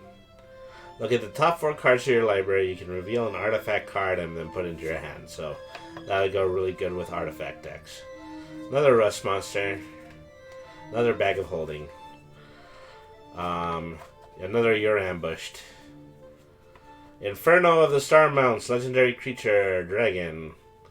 This is somehow differentiated from the Red Dragon card. The other one is an unknown Red Dragon. This one is a well-known Red Dragon. Has flying and haste, and gets 1/1/0 until end of turn if you tap 1 red land. When its power becomes 20, it deals 20 damage to any target. So it can build up to 20 attack, and then once it reaches 20, it goes back to its normal attack.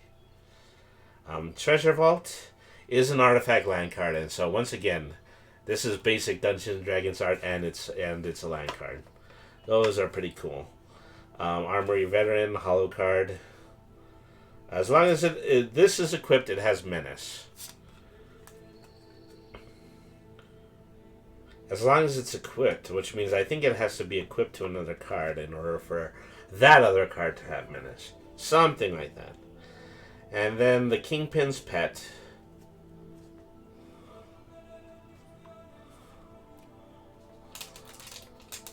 Okay.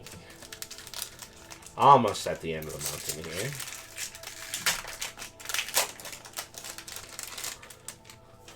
Okay, this is another one of those ad cards.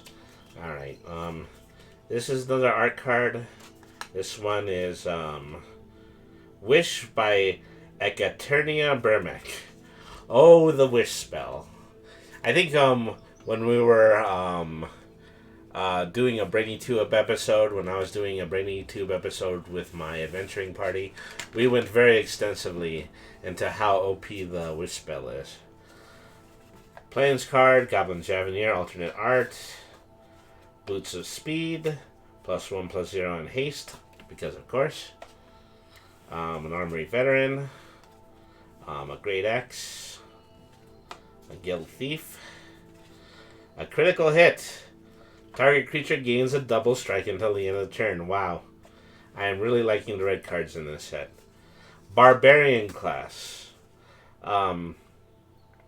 If you were to roll 1 or more dice instead, roll that many dice +1 and ignore the lowest roll. So that would be really good if you want to use a bunch of the dice roll cards that are in this set. You see a guard approach, you're ambushed on the road. Sacrifice treasure chest and roll a d20. You lose 3 life, you gain 5 treasure tokens. Or you gain 3 life and draw 3 cards. And Froghemoth in a hollow. Alright.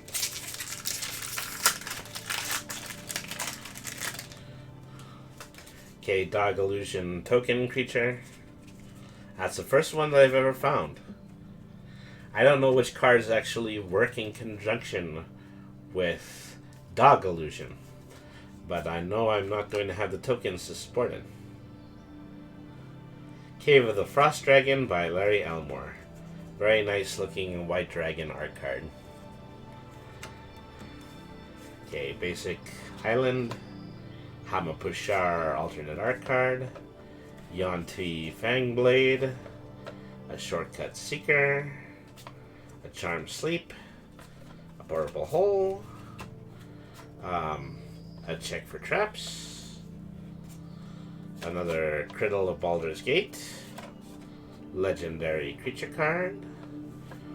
1 Bag of Holding.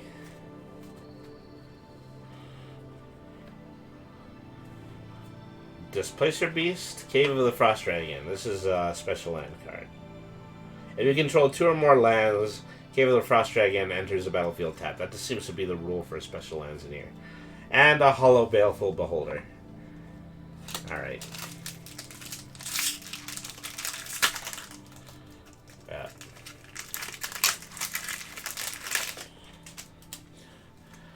Okay, another treasure token.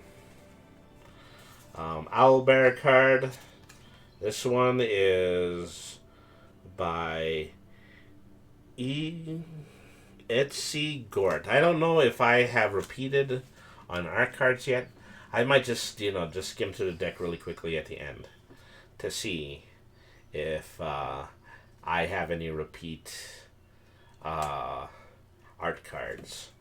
Colorless Mountain, Owlbear alternate art, Leather Armin, Dwarfhold Champion, a +2 mace. Well, of course, there's a mace that gives you +2. Even in Magic the Gathering, that rule doesn't change. Faraday Devil's Chosen. I think we've seen that one, but I think we've seen that one in alternate art. Aberrant Mind Sorcerer, a Human Elf Shaman. On a roll of 1 through 9, you can put a card on top of your library, or on a roll of 10 or 20, you can return that card to your hand. Okay. Power of Persuasion, Sylvan Shepherd, Genie Windseer. Yeah, that's the one that allows you to scry 3 different cards. Dancing Sword, and a Hollow Air Cult Elemental. Alright. I think that's 5 packs left now.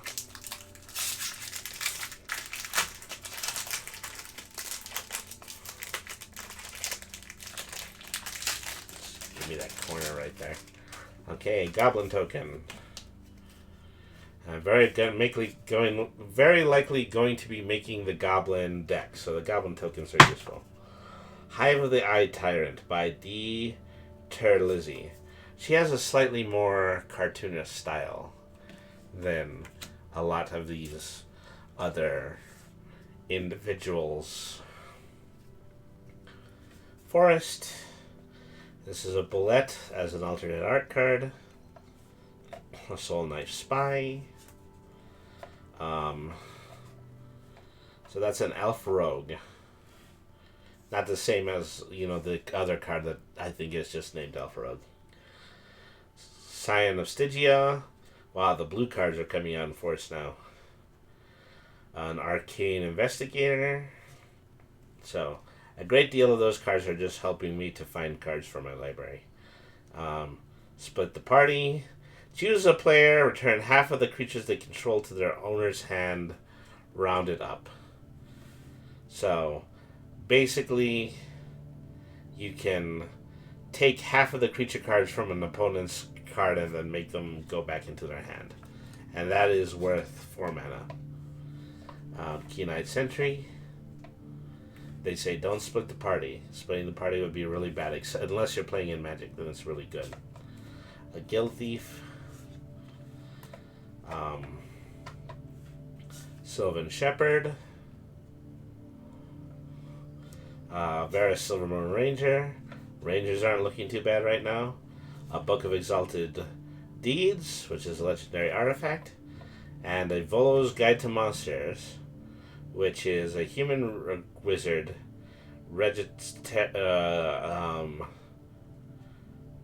legendary creature.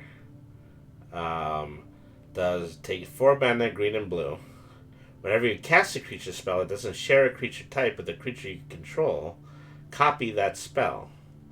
And a copy of that creature spell becomes a token. Not bad, Velo. Alright. Okay, so this is an art card that has a picture of a dungeon on it. Dungeon Map by Aaron Miller. I've pulled out all these cards. I have not seen a Dungeon Map card yet. Probably not going to get one at this point. Basic Land Forest, Direwolf Prowler, alternate art, Paladin Shield, Devoted Paladin, Steadfast Paladin, Feywall Trickster, Trickster's Talisman, Lightfoot Rogue, Armory Veteran, Rally Maneuvering. Triumphant Adventurer. 2-color, white and black, human knight with death touch. As long as it's your turn, Triumphant Adventurer has first strike. And whenever it attacks, you venture into the dungeon. So unfortunately, I haven't found any dungeon cards in this yet. That might change in a very specific way. I think I'm going to tell you how at the end of the stream. Reaper's Talisman. This is on hollow, and this is an equipment artifact. One black mana. And a Raven Familiar. So, 3 packs to go.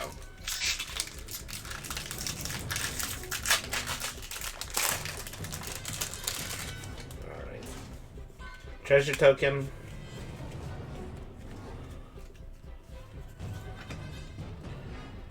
Adam Paquette. Mountain. So it's probably the Art of a Land card. Island. Brunor Battlehammer. Red and white for legendary creature, Dwarf Warrior. I might have seen it, but not in alternate art. Ginny Windseer. Pixie Guide. Contact the Other Plane. Critical Hit. Another Barbarian class card. So I think we've probably only seen, I think maybe about 5 classes in the entirety of this pack. Faraday Devil's Chosen. Ginny Windseer, an Armory Veteran, a Westgate Regent, and then Boy DDY77 is now following. Thank you very much for tuning in. How are you doing tonight? So, apparently I've won 5 from the Jump Catch game. I haven't been playing the Jump Catch game, but I don't know. Maybe the star just landed on me as I was doing that. And so this is a hollow +2 mace card. What is the +2 mace card worth? It's worth +2. Hi, it's Dylan. So Dylan is a close personal friend of mine. He frequents the one of the stores that I go to regularly play at Magic the Gathering. So, I appreciate you for tuning in. We're almost at the very, very end of this box. I literally have this pack and then that pack in the box in order to finish opening. So, thank you very much for tuning in. Let's see. Okay, so this one is a Devil Token card. Alright. This is an art card. This is clearly of a bard. And then this is a Bag of Holding by Aaron Fogg. I've seen like 3 or 4 Bag of Holding cards. I did not know it took the form of a guitar. But at any rate, maybe it's a guitar coming out of the bag. That's what it is. That's the Bag of Holding effect there. Okay, Basic Plains land card. There's a Mimic alternate art card. I think that's the second one of those that I have. Potion of Healing, which is an artifact. And, yeah, 2 white mana card. Celestial Unicorn. A Priest of Ancient Lore.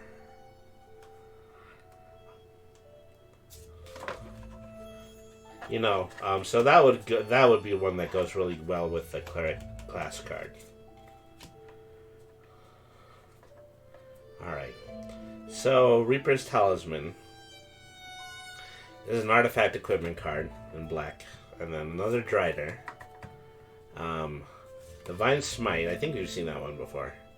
A Vampire Spawn. There are some good opportunities for vampire cards here, but, you know, probably not enough to get a full deck. At least not out of the packs that I have opened. And then a Druid class. So Druid must be the 5th class that we have. We've also opened up Barbarian Ranger, Paladin, and Cleric.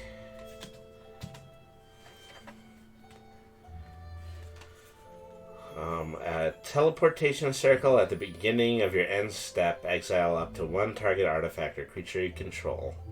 Then return that card to the battlefield under its owner's control. I mean, so, disappear one of your monster cards for one turn. That's basically what that does. And then Gloomstalker, the Dwarf Ranger, and in Hollow. As soon as you complete a dungeon, Gloomstalker has Double Strike. It's very pretty. So yeah, since this is a set booster set, I have gotten every single one of these cards has been a holo so far. They're all very shiny.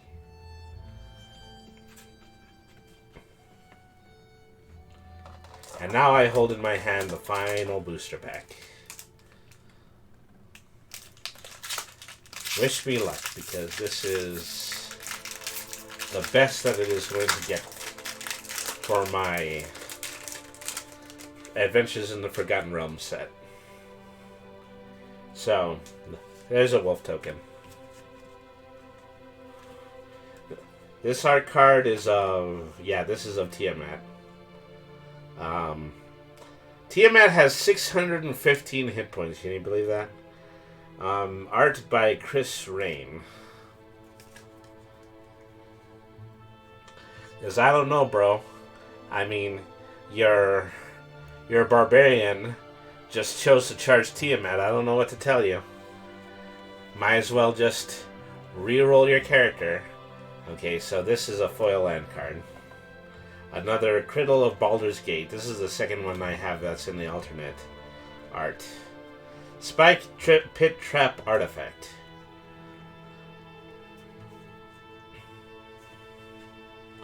Another Faraday's Fireball. Another set of Swarming Goblins. So, I think I have two of these. A Nabaran Mind Sorcerer. Power of Persuasion. Choose a creature an opponent controls on a 1 through 9, return to its hand. On to 10 to 19, it goes to the bottom of their library, and on a natural 20, you can gain control of it until the end of their next turn. Okay. Feywild Trickster. Whenever you roll one or more dice, create a blue fairy dragon creature token with flying. That would be good for the dragon deck. Another Vampire Spawn. Another Rhyme Shield Frost Giant. Probably the only giant cards in this set, a few of the giant cards, they look pretty good, but I think they probably only work in standard sets. I would love to get a whole giant deck, but it's not in the cards, mate. It's not in the cards.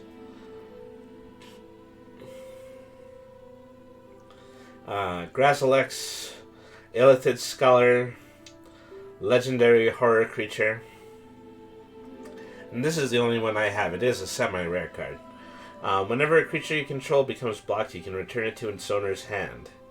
Whenever one or more creatures you control deal combat damage to a player, you can draw a card. It's a very good one. That would be the one to have in your blue deck. And then the final card I have is the foil Power of Persuasion card. So yeah, we had only just went through Power of Persuasion. So that's it. That's the full set of Adventures in the Forgotten Realms cards.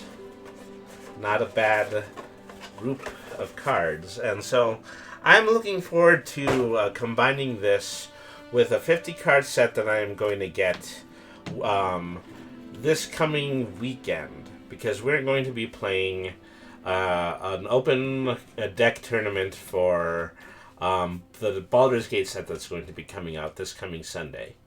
And so I'm hoping that when I open up those sets, I will have the opportunity in order to get dungeon cards that will allow me to open the dungeon, because they don't seem to be in the individual card packs. I just learned that about myself. Myself.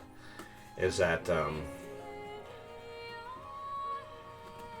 so once I get that, I'll be able to assess that with these stacks of Forgotten Realms cards and see if I can actually make halfway decent Dungeons and Dragons themed deck. So, so there were two things I said I was going to do at the end of the stream. The first one was I was going to see if I have as so much as one repeat art card. So I'm just going to go through these really quickly. I'm going to see if I have at least one repeat art card. Nope, not so far. So it's the owl bear goes this way.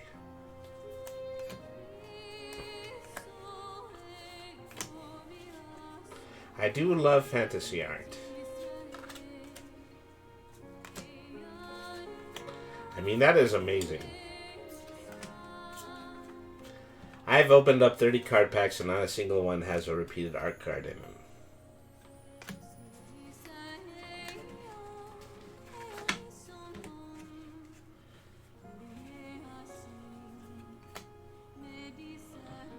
And you know, just as soon as I'm done doing this, and I'm going to flip them over to the other side and I'm going to compare them by artist name. Say, the Mimic. I really like that Mimic card. Yeah, you'll be there for the next release. I'm looking forward to it. See, I wish I could have gotten some more of the line art cards, but I only have a couple of them.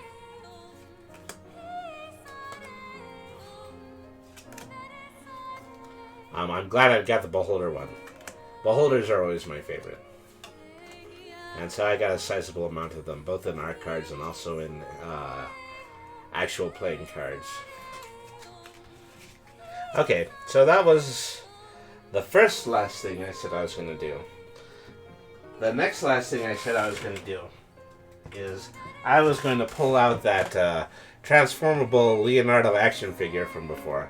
And at great risk to the great pile of cards I have on my table, I was going to try to transform it. Let's see if that's actually a thing that I can do. Opening up a thrift store grade action figure that I got from a local convention. What am I unleashing into the world? Maybe a new form of the dreaded Motaba virus, something like that. Okay, so that gives him his turtle head. So I'm trying to figure out what it is I'm supposed to do to the limbs in order to make them look like normal turtle limbs.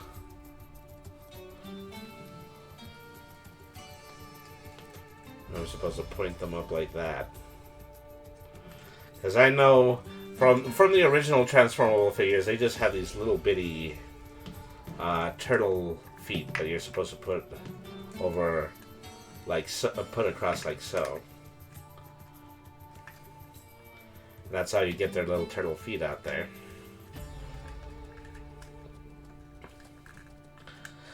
Mutating is not as easy as it looks on television, kids.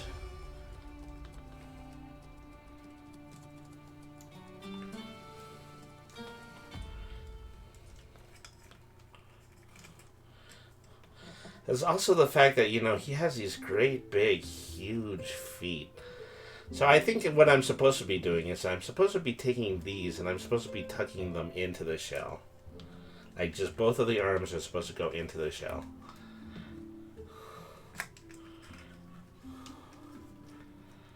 And then take that one and then turn it over. And then put those inside. And then these are supposed to become the front limbs.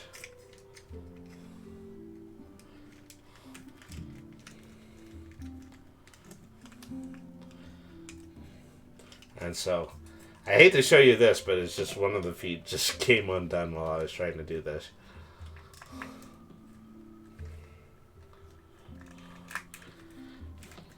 So I'm supposed to do something like that, and that's how it's supposed to resemble a normal turtle. I don't know. Oh, this is all gone. This has all gone so terribly, terribly wrong.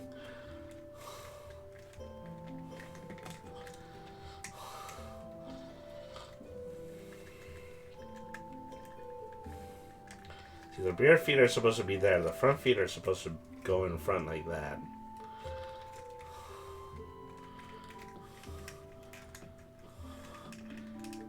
Probably not as well put together as the ones that I used to play with when I was a kid, but doesn't look like a real turtle, at least not in my book. See, I'm going to have to take this and I'm going to take a tiny screwdriver. I'm going to have to screw drive the second foot back into its socket. That's going to be hard to do. But something like that. Well, at least it'll be good for a clip later. Oh my god.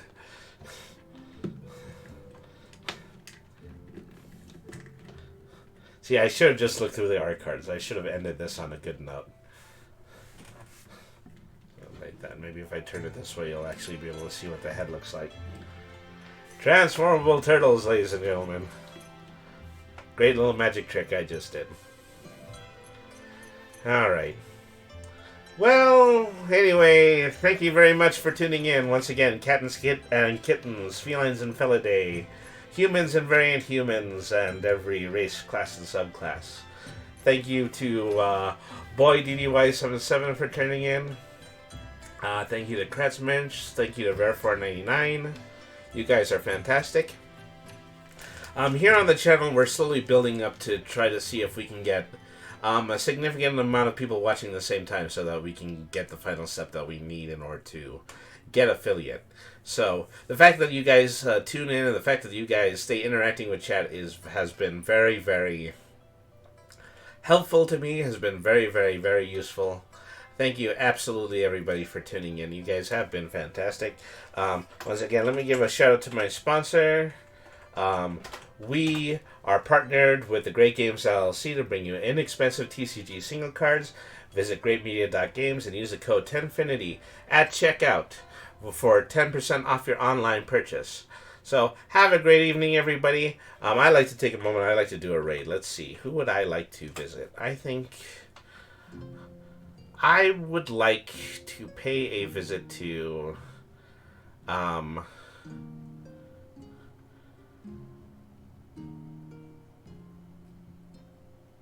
I think I would like to pay a visit to Elfgal Girls. Right now they're in the middle playing Baldur's Gate Enhanced Edition. That would definitely be interesting to watch. Because, you know, I'm a Dungeons & Dragons kid from the 90s, and I think Baldur's Gate is really interesting to watch. Alright. So, let's give her a shout out first of all. I know I'm going to be playing something that is not of the age level my usual streamers. Looking for those Leviathans.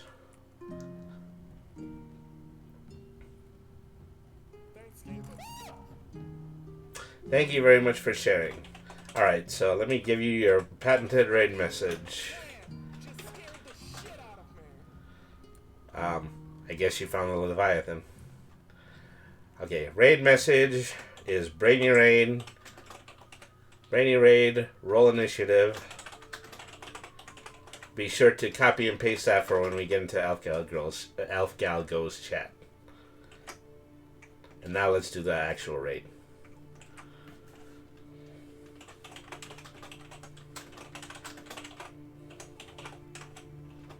Alright. So, I'll be back tomorrow evening. I'm going to be playing a game of Yu-Gi-Oh! And so we'll just be playing the online version of Yu-Gi-Oh! I'm having a hard time remembering the subtitle for that at the moment. Duelist Yu-Gi-Oh! Duelist Adventure League, something like that. But we will be playing the online free-to-play version of Yu-Gi-Oh! Tomorrow. And that's all I can tell you at the moment. Thank you everybody for tuning in. I will see you tomorrow. Have a good evening.